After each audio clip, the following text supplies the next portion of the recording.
नमस्कार, मैं धीरेंद्र और आप देख रहे हैं मिरर मीडिया। झारखंड की मुख्य खबरों में आपका स्वागत है। एक नजर बढ़ते हैं अब तक की सुर्खियों पर। आपातकाल के 50 साल पर बीजेपी की प्रेस वार्ता, कांग्रेस पर किया तीखा हमला।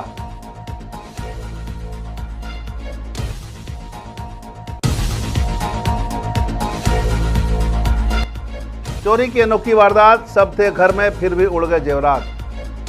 अनोखी पटकथा।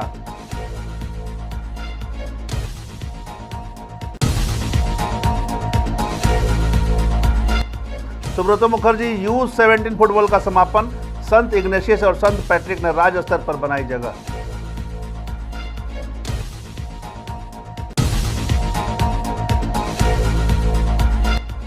गुमला में मिलावटी खाद्य सुरक्षा प्रशासन की बड़ी कार्रवाई, कई होटल ढाबों पर जुर्माना और नोटिस।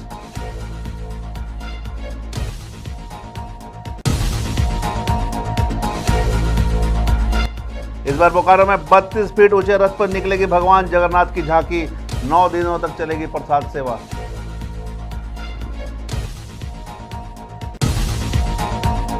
अब खबरें विस्तार से। जमशेदपुर के मानगो थाना क्षेत्र में एक हैरान करने वाली चोरी की वारदात सामने आई है। यहां जवाहर नगर रोड नंबर 14 स्थित साफ फैजल के घर में उस वक्त चोरी हो गई जब पूरा परिवार घर में ही मौजूद था। परिवार शादी समारोह की तैयारियों में जुटा हुआ था। तभी फैजल की पत्नी ने जब अलमारी खोली तो उसमें रखे करीब 20 लाख के गहने नदारत मिले। सबसे चौंकाने वाली बात यह है कि घर में 5 सदस्य, पति, पत्नी, माता पिता और भाई उस वक्त मौजूद थे, लेकिन किसी को भी चोरी का आभास तक नहीं हुआ। परिवार का शक घर आने जाने वाली नौकरानी पर गया है। साथ ही यह भी सामने आया है कि जिस मंजिल पर अलमारी थी उसकी सीढ़ी घर के भीतर नहीं, बाहर से लगी है। संभावना है कि इसी रास्ते से चोरी का अंजाम दिया गया हो। घटना की शिकायत पुलिस में की गई है और फिलहाल मानगो थाने की टीम जांच में जुटी हुई है। रेडी हो रहे थे अपने कज़न के शादी में जाने के लिए, तो मेरी वाइफ जब रेडी हो रही थी तो पाया गया कि जब वो अपना ज्वेलरी बॉक्स निकाली तो ये सारा ज्वेलरी मिसिंग है। 3 हार, 2 कंगन था, 1 मंटिका था, 1 अंगूठी थी, तो ये सारा मिसिंग है। तो इसके संदर्भ में अभी कंप्लेन की है मानगो थाना में। तो अभी देखिए जांच होता है क्या होता है। क्या लग रहा है आपको, चोरी हुआ है कि क्या? ये लग रहा है चोरी है। अच्छा। क्योंकि हम लोग घर में सिर्फ हम लोग 5 लोग हैं। मैं हूँ, वाइफ है, मम्मी पापा हैं और भाई। 1975 में तत्कालीन कांग्रेस सरकार द्वारा देश में लगाए गए आपातकाल के 50 वर्ष पूर्ण होने पर भारतीय जनता पार्टी आज संविधान हत्या दिवस के रूप में मना रही है। इसी क्रम में बोकारो जिला भाजपा द्वारा एक प्रेस वार्ता का आयोजन पूर्व विधायक बिरंची नारायण के आवास पर किया गया, जहां पार्टी नेताओं ने कांग्रेस पर जमकर निशाना साधा। पूर्व मंत्री नीलकंठ सिंह मुंडा ने कहा कि 25 जून देश के लोकतांत्रिक इतिहास में काला दिवस के रूप में दर्ज है। उन्होंने आरोप लगाया कि उस दौरान जनता की आवाज़ को दबाया गया, अभिव्यक्ति की स्वतंत्रता छीन ली गई और मौलिक अधिकारों का हनन किया गया। उन्होंने कांग्रेस पर दोहराया कि जिसने देश में लोकतंत्र को कुचला, आज वही भाजपा पर सवाल उठा रहे हैं। वहीं गोड्डा के पूर्व विधायक अमित मंडल ने कहा कि विपक्ष बार बार जनता को गुमराह करने की कोशिश करता है, लेकिन आज देश की जनता सब जानती है और जागरूक है। उन्होंने कांग्रेस पर संविधान के साथ खिलवाड़ करने का भी आरोप लगाया। आपातकाल के इमरजेंसी के समय में इंदिरा गांधी जी के द्वारा जो, चाहे वो प्रेस मीडिया हो या न्यायिक हो या फिर प्रशासनिक दृष्टिकोण, सारे क्षेत्रों में प्रतिबंध लगाने का काम किया था। तो उसी को आज हम लोग एक काला अध्याय के रूप में, जो आज से 50 साल पहले जो 25 जून को लगाया गया, तो उसी को लेकर के हम लोग आज संगोष्ठी और लोगों को बतलाने का काम किया कि लोकतंत्र हमारा सबसे बड़ी देश हमारा लोकतंत्र का है और इसी लोकतंत्र को किस तरह हत्या की गई। लोकतंत्र का हत्यारा पार्टी कांग्रेस है और आज जनता के बीच में जा जाकर वो कह रही है कि संविधान बचाओ, संविधान बचाओ। एक तरफ वो एजेंसी के कार्यकाल को दर्शाने के लिए अपनी बेटी का नाम मीसा भारती रखते हैं, वही लालू यादव कांग्रेस की गोद में है और वही लालू यादव गठबंधन के तहत आज कांग्रेस के साथ मिले हुए हैं। चाहे वो आपके मुलायम सिंह यादव हो, चाहे वो लालू यादव हो, चाहे कांग्रेस पार्टी हो, आज आप देखिए कि जिस लोगों ने इमरजेंसी लगाया और जिन लोगों ने इमरजेंसी का विरोध किया, वो सब एक घटक दल हो गए हैं। इसी के विपरीत भारतीय जनता पार्टी एक सिद्धांत की पार्टी है और जो हम लोगों का प्रिंसिपल है, उस प्रिंसिपल पे आज भी हम लोग कायम है और उसी को हम लोगों को, जनता को बताना है कि जो व्यक्ति ये कह रहा है कि संविधान खतरे में है, असल में वही संविधान के लिए सबसे बड़ा। पाकुड़ में वन पर्यावरण एवं जलवायु परिवर्तन विभाग की ओर से 76वां वन महोत्सव धूमधाम से मनाया गया। सदर प्रखंड के दुर्गापुर में आयोजित इस कार्यक्रम में सांसद विजय हांसदा, डीसी मनीष कुमार समेत कई गण्यमान्य अतिथि उपस्थित रहे।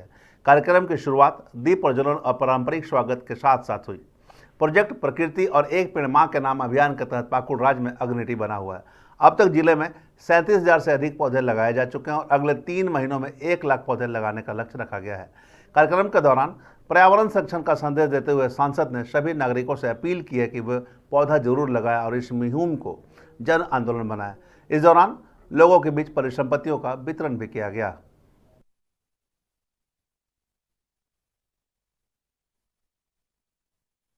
लोग इसे सिर्फ सरकारी कार्यक्रम न समझा जाए, इसे जनभागिता के तहत हम लोग बड़े पैमाने पे वृक्ष लगाएं, क्योंकि जो दिक्कत पर्यावरण की अभी हो रही है वो आप सब हम लोग सब कुछ समझ रहे हैं। जिस तरह से गर्मी बढ़ रही है, पानी का जल स्तर नीचे जा रहा है, बारिश आपका जो है समय परिवर्तन हो गया है, तो इन सभी चीजों को अगर सुधारना होगा तो जल का संरक्षण, ज्यादा से ज्यादा वृक्ष लगाना, इन सभी चीजों पे हम लोग को बहुत बड़े पैमाने पे काम करना होगा।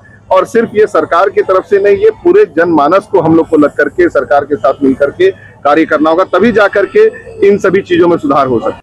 बोकारो में आगामी 30 जून को झारखंड मुक्ति मोर्चा के तत्वाधान में हूल दिवस को भव्य रूप से मनाने की तैयारियां जोरों पर है।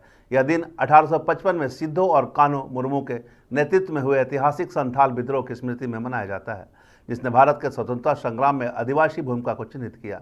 बुधवार को बोकारो परिषद में जेएमएम की जिला एवं महानगर इकाई की संयुक्त बैठक हुई। इसमें निर्णय लिया गया कि आयोजन इस बार और अधिक व्यापक, सांस्कृतिक और प्रेरणादायी होगा।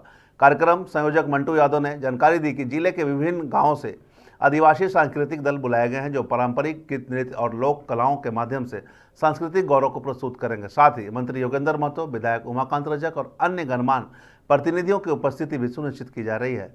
जेएमएम इस आयोजन को एक परंपरा नहीं बल्कि संघर्ष, बलिदान और सामाजिक एकता के प्रतीक के रूप में प्रस्तुत करने की तैयारी में है। 30 जून है जो हमारे सिद्धू कान्हू जी का हूल दिवस को लेकर के आज बोकारो जिला समिति जो है ना एक बैठक आहूत की गई है। और आज जो हमारे सिद्धू कान्हू जी आज जो देश के लिए जो लड़ाई लड़े और उसको लेकर के ही आज जो उसका शहादत जो दिए हैं और उसको लेकर के ही आज जो हमारे पूर्व की भांति हमारे जिला की ITI जो मोड़ है उसी जगह जो है ना हमेशा बहुत ही धूमधाम के साथ जो है ना सिद्धू कान्हू जी को याद किया जाता है और मनाया जाता है। ऐतिहासिक होगा ये जो कार्यक्रम आज जो हमारे जो बोकारो जिला पूर्व कमेटी जैसा हमेशा जो ऐतिहासिक रूप में मनाते आ रहे हैं और हमारे कार्यकाल में यही प्रयास है कि उससे भी बेहतर और ऐतिहासिक जो है ना हम लोग सिद्धू कान्हू जी का जो शहादत दिवस जो है ना हम लोग उसको उस दिन जो है ना हम लोग याद करते हुए उसको धूमधाम के साथ जो है ना आज की बैठक में क्या परिषद में 30 जून को जो हूल दिवस होना है उसकी तैयारी को लेकर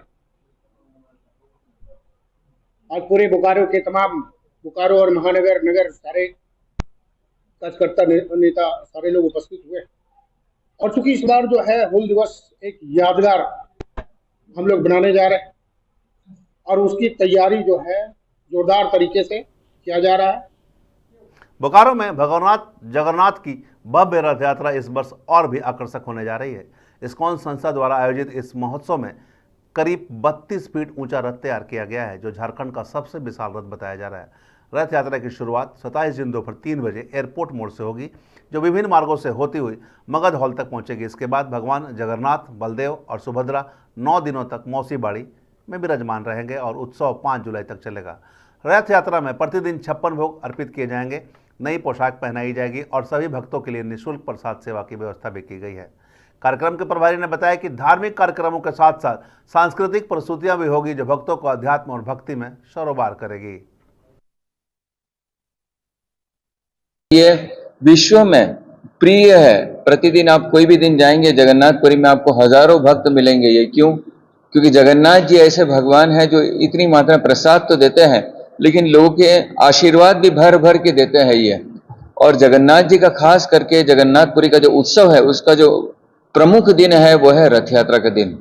तो इस तरह से जो है हमारे इस्कॉन की तरफ से भी जो है हम रथ निकालते हैं ताकि भगवान का दर्शन सबको प्राप्त होता है। ये इस्कॉन की तरफ से जैसे हम प्रतिवर्ष करते हैं तो हम प्रसाद में कोई भेदभाव नहीं रखते हैं। हम 9 दिन जो है भरपूर तकरीबन 50,000 से ज़्यादा लोग प्रसाद जो है ये प्राप्त करते हैं। प्रतिदिन 56 भोग लगता है। और इस बार जो है सबसे महत्वपूर्ण यानी हमने जो रथ बनाया है जगन्नाथ जी का, जगन्नाथ जी को वो है राजाओं के राजा है ये, तो उसके लिए उनका रथ जो बना है ये काफ़ी विशाल है। और जहाँ तक मेरा मानना है कि झारखंड में ये सर्वोच्च सबसे बड़ा ये रथ रहेगा ये। बोकारो का एक बड़ा दहेज उत्पीड़न मामले में अदालत का फैसला सामने आया है, जहां 498 या मारपीट और छेड़खानी के आरोप में फंसे जसवंत साव और सचिव कुमार साव को कोर्ट ने संदेह का लाभ देते हुए रिहा कर दिया। लगाए गए आरोप गंभीर थे, लेकिन अभियोजन पक्ष अदालत में ठोस साक्ष्य नहीं पेश कर सका। मामला बरसों से चल रहा था और दोनों पक्षों के मानसिक तनाव झेलना पड़ रहा था। अदालत ने कहा कि आरोपों की पुष्टि न होने पर आरोपी को दोषी नहीं ठहराया जा सकता। यह फैसला उन मामलों की ओर भी ध्यान दिलाता है जहां सबूतों की कमी से न्याय प्रभावित होता है। वकील का कहना है कि ऐसे मामलों की निष्पक्ष जांच और सशक्त साक्ष्य जरूरी है, वरना कानून का दुरुपयोग भी संभव है। एक केस था 498A, जिसमें पत्नी ने अपने पति पर केस किया था। केस नंबर था GR 537-20, जो ये काफ़ी लंबित समय से चल रहा था, विभिन्न कोर्टों में चलते आया। लास्ट में वो सृष्टि कुमारी जी के यहाँ से उनको निर्णय मिला और उससे हमारे क्लाइंट को बरी हुई। उस 490 में बिना सबूत के अभाव में उन्होंने बरी कर दिया। किनको बरी किया गया? हमारे क्लाइंट जसवंत शाह और शशि कुमार साहब। केस किया था? ये केस की थी मीना देवी ने अपने पति जसवंत साहब पर, और ये रहने वाले थे सेक्टर 4E लक्ष्मी मार्केट के पास उनका क्वार्टर है। BSL एम्प्लॉय थे और उन्होंने अपने क्या आरोप लगाया गया था? उनमें दहेज उत्पीड़न और मारपीट और छेड़खानी का आरोप लगा के उन्होंने केस किया था उन पे, अपने पति पर। पाकुड़ के अपर्णा मार्केट कॉम्प्लेक्स में भाजपा के पूर्व विधायक अनंत ओझा ने एक प्रेस वार्ता कर 25 जून को काले दिवस के रूप में याद किया। उन्होंने कहा कि 1975 में तत्कालीन प्रधानमंत्री इंदिरा गांधी ने हाईकोर्ट के खिलाफ आए फैसले से बचने के लिए आपातकाल घोषित किया था, जो कि भारतीय लोकतंत्र के इतिहास का सबसे काला अध्याय है। अनंत ओझा ने कहा कि इस दौरान देश भर में करीब 1 लाख से अधिक लोगों को जेल में डाल दिया गया और उन्हें यह भी नहीं पता था कि वे बाहर कब आएंगे। उन्होंने यही कहा कि प्रेस और मीडिया पर सेंसरशिप लगाकर संविधान के चौथे स्तंभ की आवाज़ को कुचल दिया गया। 80 लाख लोगों की जबरन नसबंदी और तुर्कमान गेट जैसी घटनाओं को याद करते हुए उन्होंने कांग्रेस पर शासकीय क्रूरता और तानाशाही मानसिकता का आरोप लगाया। उनका कहना था कि आज भी जनता इन बातों को भूली नहीं और ऐसे कृत्यों को याद दिलाना जरूरी है ताकि लोकतंत्र की रक्षा की जा सके।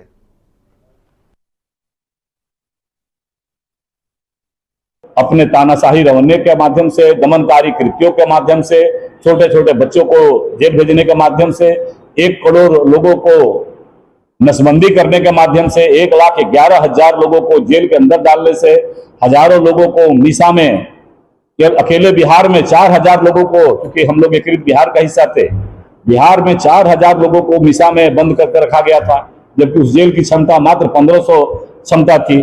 और अपने भ्रष्टाचार को छुपाने के लिए, अपने भ्रष्टाचार को छुपाने के लिए इस प्रकार के कारनामे वो करते रही है। देश के अंदर अशांति का वातावरण पैदा करने का उन्होंने काम किया है। और ये कांग्रेस पार्टी, ये दमनकारी पार्टी है, ये संविधान विरोधी पार्टी है। इन्होंने लगातार संविधान की हत्या की है। गुमला जिला प्रशासन ने मानसून के दौरान खाद्य सुरक्षा को लेकर कमर कस ली है। 25 जून को उपायुक्त प्रेरणा दीक्षित के निर्देश पर चलाए गए विशेष अभियान में अनुमंडल पदाधिकारी राजीव नीरज और खाद्य सुरक्षा पदाधिकारी लव कुमार गुप्ता के नेतृत्व में शहर के कई रेस्टोरेंट और ढाबों का निरीक्षण किया गया। निरीक्षण के दौरान Chulhani restaurant, fun and food, Jaiswal dhaba और फूड वैली ढाबा पर FSSAI मानकों के उल्लंघन और सफाई में लापरवाही के आरोप में जुर्माना लगाया गया। वहीं कृष्णा लाइन होटल, शांति ढाबा, मनोज ढाबा, होटल राज, फैमिली रेस्टोरेंट समेत 7 प्रतिष्ठानों को नोटिस भी जारी किया गया। टीम ने खाद्य पदार्थों में दही, पनीर, सेवई, मैदा और चाउमीन जैसे सामग्रियों के नमूनों जांच के लिए भेजे। प्रशासन ने सही प्रतिष्ठानों को आगाह किया कि यदि खाद्य पदार्थों में डुप्लीकेसी पाई गई और उसमें सुधार नहीं किया गया तो कड़ी कार्रवाई की जाएगी। खाद्य विभाग ने यह भी स्पष्ट किया कि ऐसे निरीक्षण आगे भी नियमित रूप से होते रहेंगे ताकि मानसून में जन स्वास्थ्य को सुरक्षित रखा जा सके और आम लोगों को सही खाद्य पदार्थ मिल सके।